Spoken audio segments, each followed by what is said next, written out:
Israël est le cœur du conflit, d'après moi. Dans le fond, la Kabbale utilise Israël depuis la Deuxième Guerre mondiale. Depuis la fin de la Deuxième Guerre mondiale, on a instauré une présence au Proche-Orient. Et ce qu'on n'entend pas dans les nouvelles, ou ce qui est peu ébruité, c'est l'ampleur du problème qu'ils ont là-bas. C'est qu'ils veulent garder position là-bas, mais il y a une menace, c'est l'Iran. Et c'est vice-versa. Hein.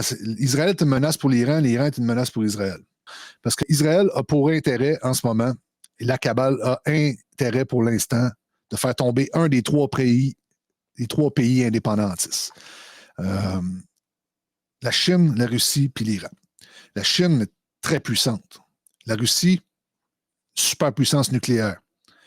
Tu ne veux pas rentrer en guerre contre la Russie comme ça. Là. Il faut que tu les étrangles financièrement. C'est ce qu'ils sont en train de faire. La Chine, il faut que tu la menaces. C'est ce qu'ils font. Mais l'Iran, par contre, c'est cette roche-là dans le soulier, elle les dérange depuis un longtemps.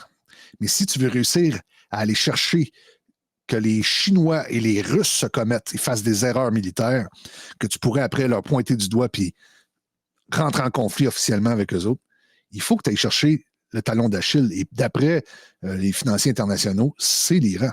S'ils attaquent en Iran, la Chine va se commettre et la Russie va se commettre. Enfin, c'est ça leur plan. Ils se disent, si on réussit à les chercher, les Chinois vont embarquer dans le jeu, les Russes vont embarquer dans le jeu.